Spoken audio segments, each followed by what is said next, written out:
Dr. Samuel Johnson's preface to Shakespeare. This is introduction to Dr. Johnson. He was 18th century writer, born in 1709 and died in 1784.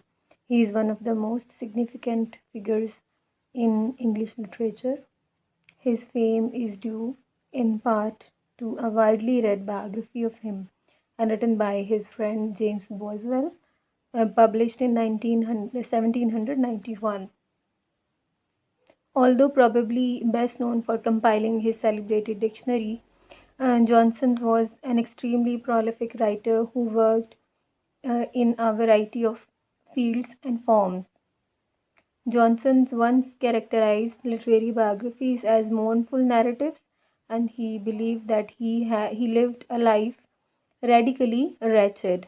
So, yet his career can be seen as a literary success story of a sickly boy from Midlands who, by his talent, tenacity, and intelligence, became the foremost literary figure and the most formidable conversationalist of his time for future generations.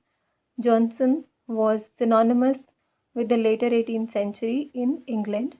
The disparity between his circumstances and achievement gives his life its special interest. Dr. Johnson attributes to William Shakespeare and his writings. He considers Shakespeare as the father of English drama, and he attributes Shakespeare the credit of being the father of English drama, and he was the giver of breath and life to the form, the character, the language, and the shows of English drama. He was the first, except for Spenser, to discover and expose the degree or level of harmony and smoothness while the English language was capable of attaining. So, according to Johnson's view, he is the father of English drama and he is the one who gave life to English drama. There are few critical approaches to Shakespeare's work by Dr. Johnson. Shakespeare's characters are first of all, he talks about the characters, that what kind of characters are there. First, he discusses them as the universal character, that they can be found anywhere in the universe and anywhere in any society. Characters are a just representation of human nature as they deal with passions and principles which are common to humanity. So, they are the figures and they are the characters who are full of life, and they are also true to the age which they belong. Sex common to humanity. Sex profession to which they belong, and hence speech of one cannot be put in the mouth of another. So his characters are not exaggerated, they are true to life, they are true to age. Even when the agency is supernatural, the dialogue is level with life. Although in many of his plays, Shakespeare uses supernatural elements like A Midsummer Night's Dream, but even then he keeps the characters true to life.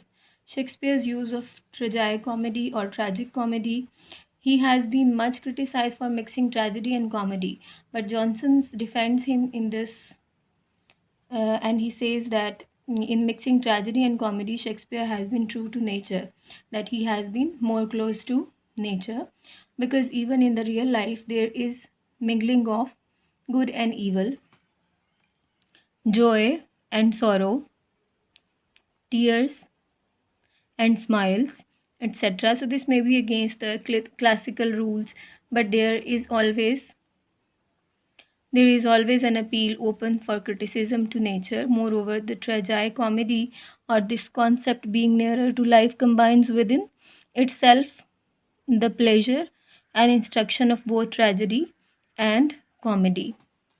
Let us see what is next and what is the next point which Johnson discusses. Shakespeare's use of tragicomedy does not weaken the effect of a tragedy because it does not interrupt the progress of passions. In fact, Shakespeare knew that pleasure consisted in variety. So there is nothing wrong in combining tragedy and comedy.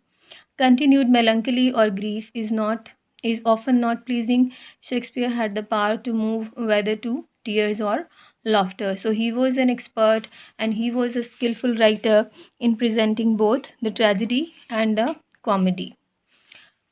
Shakespeare's comic genius is highlighted by Dr. Johnson, and he says that comedy came natural to Shakespeare. He seems to produce his comic scenes without much labor, and these scenes are durable, and hence their popularity has not suffered with the passing of time. So, the language of his comic scenes is the language of the real life, which is neither gross nor over refined. So, it was quite normal, not exaggerated again, and it had not given not grown obsolete. If we see that the characters presented in the comedies and tragedies, they are never repeated by Shakespeare. Shakespeare writes tragedies with great appearance of toil and study, but there is always something wanting in his tragedy. Uh, but there is always something wanting in his tragic scenes. His tragedy seems to be skill, his comedy instinct. So it was always very smooth, and there was not anything ambiguous in his tragedies and comedies. Specifically, there was nothing confusing in his comedies. Are certain themes which are discussed by Dr. Johnson's. One of them is diversity of passions, which can be found in Shakespeare's plays, and Johnson's argues that Shakespeare's plays give no undue importance to a singular passion such as love with the vogue of the day with other authors, and he deals with the diverse passions and human emotions and escapes the stereotypical, you may say, incidents or events. Johnson holds the opinion that in developing the theme of love, a dramatist will at times violate probability and may misrepresent life. Johnson's admiration for Shakespeare was not merely passionate but instinctive too, and as a new classicist, he was naturally obliged to introduce Shakespeare to his contemporaries, in particular, critical idiom with which they were acquired. And as a new classical critic, he had to approve look at Shakespeare's plays in the light of rules. But the moment he comes to compare Cato and Othello, he relies not upon the man made rules but upon his own instincts. So, thus, we can see that Johnson's rules as a professional critic may hold Cato but to be superior, but his instinctive liking admits that Cato is no match for Othello.